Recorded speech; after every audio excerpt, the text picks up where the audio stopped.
Channel को subscribe करना ना भूलें।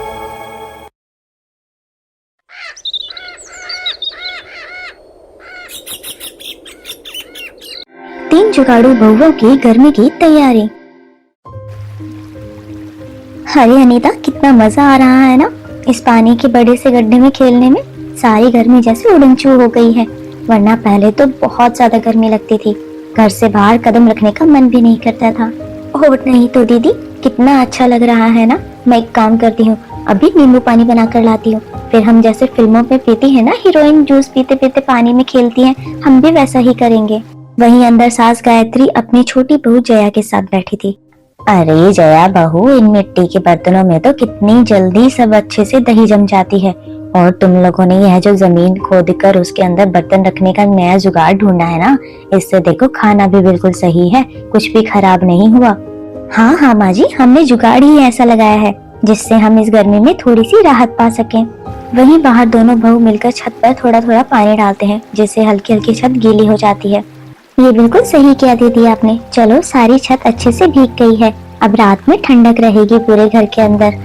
घमासान गर्मी से बचने के लिए जहाँ लोगों ने अपने घरों में एसी कूलर चलाकर 24 घंटे घर में बैठते थे, कभी लस्सी पीते थे तो कभी कोल्ड ड्रिंक पीते थे, वहीं इन सबके बीच इन तीन गरीब बहुओं ने अपने घर में गर्मी से बचने के लिए काफी तरह के जुगाड़ कर रखे थे। तो आइए इस कहानी में हम उन तीनों बहुओं के जुगाड़ों के बारे में जानते हैं।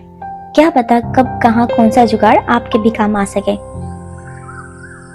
अरे बहू, आखिरकार ठंड का मौसम खत्म हुआ और गर्मी शुरू हो गई। अरे माँ जी, हमारे यहाँ तो पूरे साल भर ठंड काफी ज्यादा पड़ती है, बहुत कड़ाके की ठंड पड़ती है। माँ जी, हमारे गांव में साल भर ठंडा मौसम ही रहता था। यहाँ का मौसम कैसा है? ठंड तो यहाँ काफी कड़ाके की पड़ी है, तो मुझे नहीं लगता यहाँ गर्मी भी ज्यादा पड़ती होगी।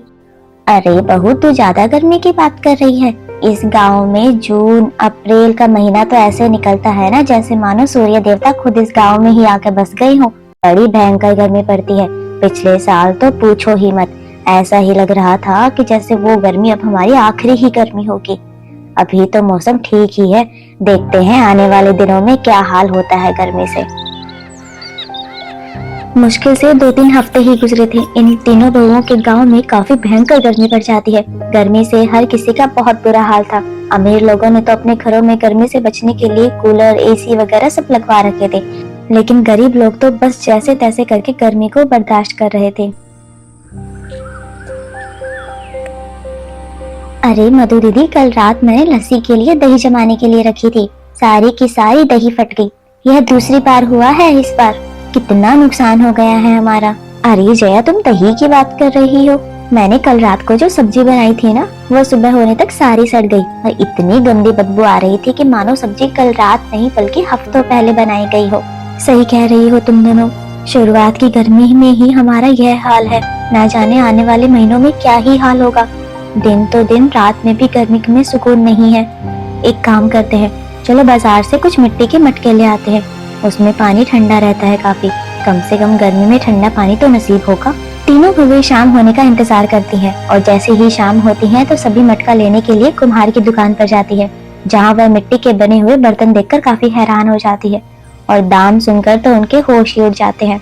अरे दीदी, कुछ साल पहले तक तो मिट्टी के मटके 50-60 रुपए में आ जाते हैं, लेकिन अब के बार तो देखो, एक मिट्टी का बर्तन 150 से 200 रुपए का आ रहा है। और ये मिट्टी की बोतल तो देखो, बाप रे बाप, एक बोतल 500 से 800 के बीच की है। अरे अनीता, जया, एक गर्मी तो होती है इन लोगों के पास अपना सामान बेचने के लिए। गर्मी में तो लोग मिट्टी के बने हुए बर्तन, मटके यही सब लेंगे ना। हमारे पास तो इतने पैसे भी नहीं है। छोड़ो, लगता है अब की बार तो गर्मी में गर्म पानी पीकर ही काम चलाना पड़ेगा। अरे ऐसा नहीं है दीदी, अगर हम चाहें तो मिट्टी के बर्तन अपने घर में भी बना सकते हैं। अरे कैसे जया, तुम्हें मिट्टी के बर्तन बनाने आते हैं? अरे अनीता दीदी, जब मैं अपने मायके में रहती थी ना, तो हमारे पड़ोस में एक कुम्हार का परिवार रहता था। वो लोग रोज मिट्टी के बर्तन बनाते थे। उन्हें देखकर मैंने भी थोड़े बहुत बर्तन बनाने सीख लिए थे। एक बार कोशिश करके देखती हूँ ना, क्या पता सब बन ही जाए। जया मिट्टी के बर्तन बनाने के लिए ढेर सारी मिट्टी लेकर आती है और उसमें पानी मिलाकर मिट्टी के कुछ मटके, बर्तन, बोतल, कुछ कटोरे बनाकर सुखाने के लिए रख देती है। कुछ देर के बाद सभी बर्तन सूख जाते हैं। जया उनमें पानी भरकर रख देती है कुछ ही घंटों में पानी बिल्कुल बर्फ जितना ठंडा हो जाता है। अरे वाह जया, तुमने तो कमाल कर दिया। पानी तो बिल्कुल ही बर्फ जैसा ठंडा हो गया है। अब तो बाहर से बर्फ लाने की भी कोई जरूरत नहीं होगी।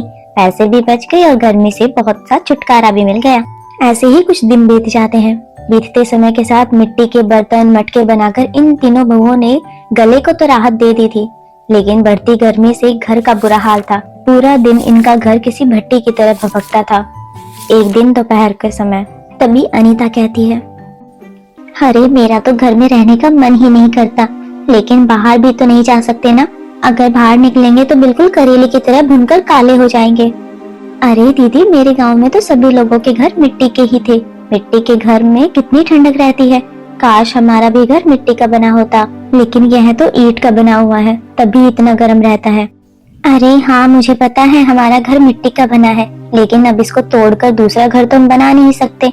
तभी मधु कहती है, हाँ अब तोड़कर नया घर तो नहीं बना सकते, पर क्यों ना इस ईंट के बने घर के अंदर और बाहर की तरफ अच्छे से मिट्टी से लिपाई कर देते हैं और रोज उन्हें पानी से गीला कर देंगे, जिसमें घर में ठंडक बनी रहेगी। अरे वाह मधु दीदी, आपने तो बहुत अच्छा उपाय लगाया। तो फिर देर किस बात की है, चलो जल्दी से काम शुरू करते हैं। जिसके बाद तीनों बहुएं मिलकर ढेर सारी मिट्टी खोलती हैं। घर के अंदर और घर के बाहर अच्छे से मिट्टी की लिपाई कर देती हैं। जिसके बाद मधु पूरी छत को गीली बोरियों से ढकने लगती है, जिसे देखकर जया कहती है, अरे दीदी, आप गीली बोरियां छत पर क्यों रख रही हो? अरे जया, जब मैं पहले बर्फ लेने जाती थी ना, तो बर्फ की बड़ी बड़ी सिल्लियों पर बोरी ढकी होती थी। उसी को देखकर मुझे ये जुगाड़ सूझा। अब हम हर रोज बोरियों को गीला करेंगे, जिससे छत पर सारी बोरियां गीली रहेंगी तो हमारे घर में भी ठंडक रहेगी। मधु का यह जुगाड़ तो काम कर जाता है, लेकिन हर रोज सुबह शाम बार बार बोरियों को गीला कर बार बार ऊपर रखना पड़ रहा था। हर रोज सुबह शाम बार बार बोरियां गीली करना उन लोगों को काफी भारी पड़ जाता है। बाल्टी भर भर के रोज इसके ऊपर पानी डालना पड़ता है। रोज रोज 1 घंटा तो इसी में गुजर जाता है। यह जुगाड़ काम करने का था कि काम बढ़ाने का, समझ ही नहीं आ रहा। एक दिन मधु मंडी से सब्जियां लेकर घर आ रही थी। तभी उसकी नजर एक पार्क में पड़ती है, जिसके बीचों बीच कुछ फव्वारे वाले नल लगे हुए थे, जिसका पानी उड़कर काफी दूर तक जा रहा था। यह देखकर मधु को एक जुगाड़ सूझता है। वह घर आकर अपने पति से कुछ पाइप मंगवाती है और उन सबको एक में एक जोड़कर उस पाइप का कनेक्शन आंगन में लगे हुए नल से लगा देती है और साथ ही छत पर इस पाइप के बीच में एक फव्वारे वाला नल भी लगा देती है, जिससे आंगन का नल चालू करते ही सारा पानी अपने आप सभी बोरियों पर गिरने लग जाता है। अरे वाह मधु, क्या कमाल का जुगाड़ लगाया है अब की बार तूने तो। इससे हमारी मेहनत भी काफी बचेगी और गर्मी से छुटकारा भी मिल जाएगा।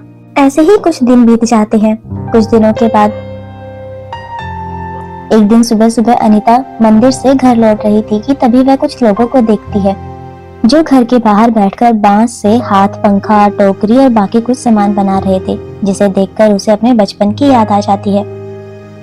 बचपन में इन बांस से मैं कितना कुछ सामान बना लिया करती थी, लेकिन जैसे जैसे बड़ी हुई, घर के काम संभाले, यह सब काम करना तो मैंने जैसे छोड़ ही दिया था। पर कोई बात नहीं, अभी भी कौन सी देर हुई है। जिसके बाद अनीता घर आकर उन बांस की लकड़ियों से हाथ पंखा बनाती है और जिससे घर में सभी को काफी राहत मिलती है और रात को सोने में भी किसी को ज्यादा दिक्कत नहीं होती। इसी के साथ साथ मधु भी अब घर के आंगन की अच्छे से लिपाई कर देती है, जिसके कारण अब जमीन भी काफी ठंडी रहने लगती है। तभी अनीता कहती है, अरे दीदी, जैसे तैसे करके पंखा और जमीन का जुगाड़ तो हमने कर लिया। ये छोटे मोटे जुगाड़ करके हम थोड़ी बहुत गर्मी से तो बच गए हैं, लेकिन अब इस लू का क्या करेंगे।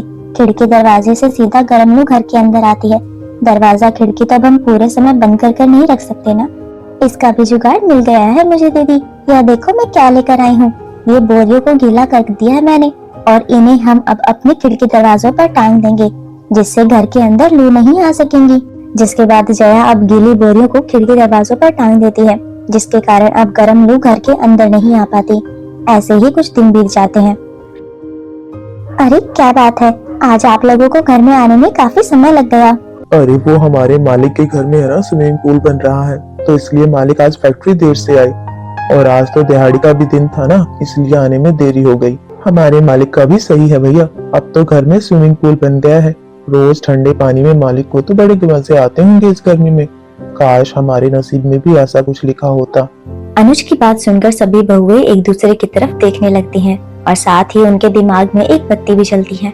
और अब सभी बहुएं अगले दिन मिलकर आंगन में एक बड़ा सा गड्ढा खोदने लग जाती हैं, जिसके बाद एक बड़ा सा तिरपाल उसके अंदर बिछा देती हैं और साथ में ही तीनों बहुएं मिलकर उसमें बाल्टी से पानी भर देती हैं। और फिर क्या था, अब उस पानी के भरे गड्ढे में उतरकर पानी में काफी मस्ती करने लगती हैं। बहुओं के जुगाड़ से स्विमिंग पूल भी बनकर तैयार हो जाता है। तीनों बहुएं किए हुए जुगाड़ की वजह से तीनों बहुएं और उनका पूरा परिवार गर्मी में अच्छा खासा बच रहा था। अरे तुम तीन बहुओं ने तो कमाल ही कर दिया। खाने से लेकर पीने तक हर छोटी से बड़ी चीज कितनी अच्छी तरीके से तुमने जुगाड़ कर लिया है इन सब का। अब तो गर्मी से राहत ही राहत है। बिना पैसे खर्च करे भी पूरी गर्मी से छुटकारा मिल गया मानो।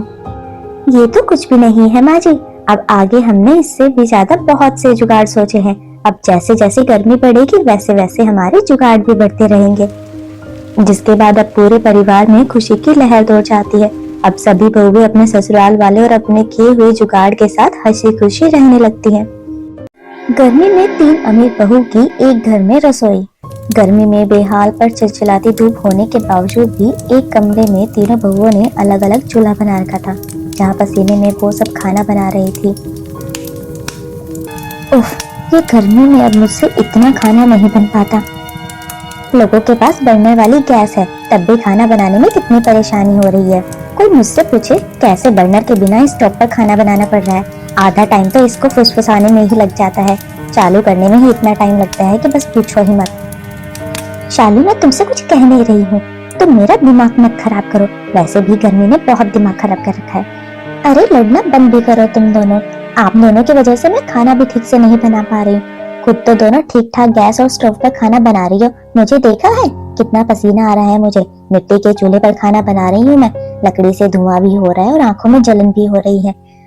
अरे तुम तो रहने ही दो, मैं और जेठानी जी पहले आराम से रह रहे थे, लेकिन तुमने आकर तो सब खराब ही कर दिया है। हाँ हाँ मैं जानती हूँ सब। बात तो ऐसी कर रही हो जैसे मेरे आने से पहले तो तुम महलों वाले ससुराल में रहते थे। न जाने मैंने यहाँ आकर कितनी जगह ले ली, जिससे आप लोगों की सुख शांति खत्म हो गई है।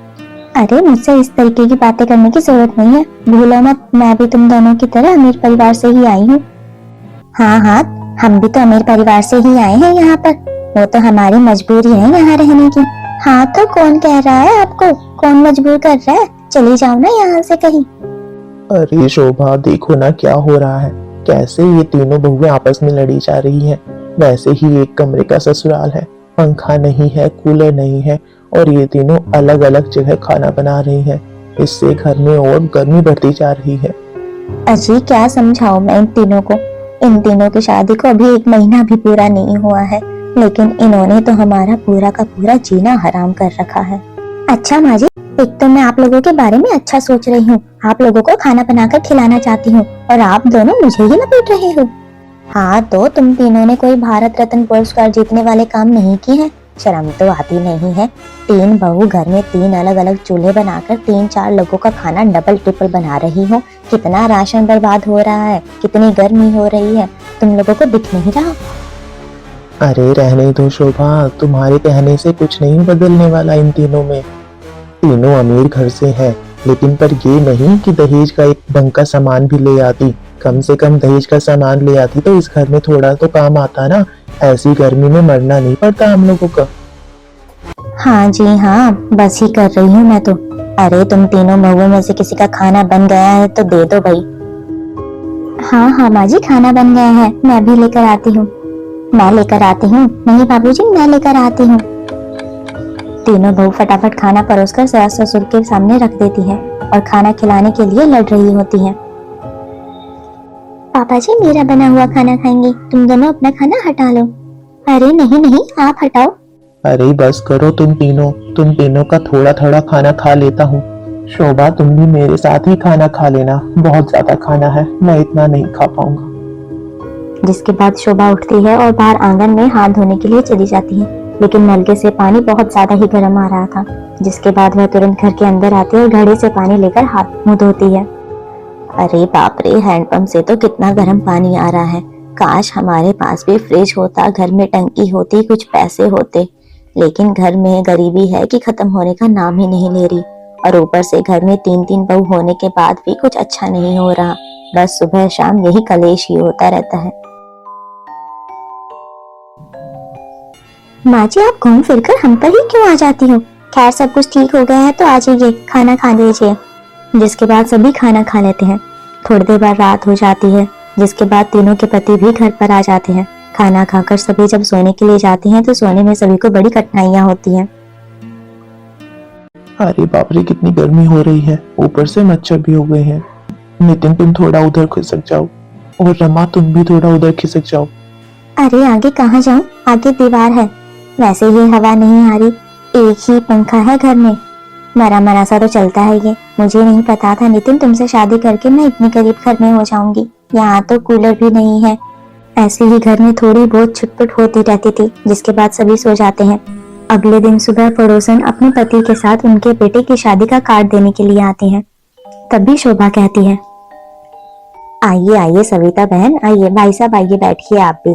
कैसे आना हुआ? अरे बहू, जरा 2 कप चाय बना कर लाना। अरे बहन जी, हमारी बेटे की शादी तय हो गई है, उसी का कार्ड देने आए हैं हम आपको। अच्छा अच्छा जी, बधाई हो बधाई हो। सास की बात सुनकर तीनों बहुएं अलग अलग चूल्हे पर चाय बनाने की तैयारी शुरू करती हैं। जिसके बाद थोड़ी देर बाद वह चाय बनाकर लेकर आती है। तो यह सब देखकर पड़ोसन मजाक उड़ाते हुए कहती है, अरे यह क्या शोभा, तेरे घर में थोड़े दिन पहले ही तो 3 बहू शादी करके आई हैं और तूने बताया भी नहीं, ना शादी में बुलाया और हमने पूछा भी नहीं। खैर, लेकिन यहाँ तो 3-3 चूल्हे पर अभी से खाना बन रहा है। क्या बंटवारा हो गया है या बन नहीं रही है इनमें आपस में? अरे बहन जी, घर का मामला है, मैं अभी आपसे कुछ नहीं कहना चाहता। जिसके बाद थोड़ी ही देर में तीनों बहुएं चाय लेकर आती हैं। ये लीजिए, आप मेरे हाथ की चाय पीजिए। नहीं नहीं, आप मेरे हाथ की चाय पीजिए। नहीं नहीं, आप इन दोनों की चाय मत पीजिए, मेरे हाथ की चाय पीजिए, आपको अच्छा लगेगा, और मैं तो नमकीन भी लेकर आई हूँ। अरे देखो सुलोचना, तेरे घर का क्या हाल है, अब बता हम किसके हाथ की चाय पिए? अरे भाई, हम तो चल रहे हैं, ये चाय तुम अकेले ही पी लेना, वैसे भी इतनी गर्मी में हम ये चाय नहीं पी सकते। यह कहकर पड़ोसी लोग मजाक उड़ाकर वहां से चले जाते हैं। दरअसल तीनों बहुएं अमीर परिवार से थी, लेकिन उन्होंने अपने परिवार से हटकर लव मैरिज करी थी, जिसकी वजह से उन्हें इस गरीब परिवार में रहना पड़ रहा था। तीनों बहुएं अमीर परिवार से होने के बावजूद भी गरीब परिवार में रहने के लिए तैयार हो गई थी। माँ बाप ने तो कुछ भी नहीं कहा, लेकिन गुजरते दिनों के साथ ही तीनों बहुओं में आपस में बिल्कुल भी नहीं बन रही थी। तीनों के पति फैक्ट्री में काम करके अपना घर का खर्चा चलाने की पूरी कोशिश कर रहे होते हैं। वक्त ऐसे ही गुजरता है।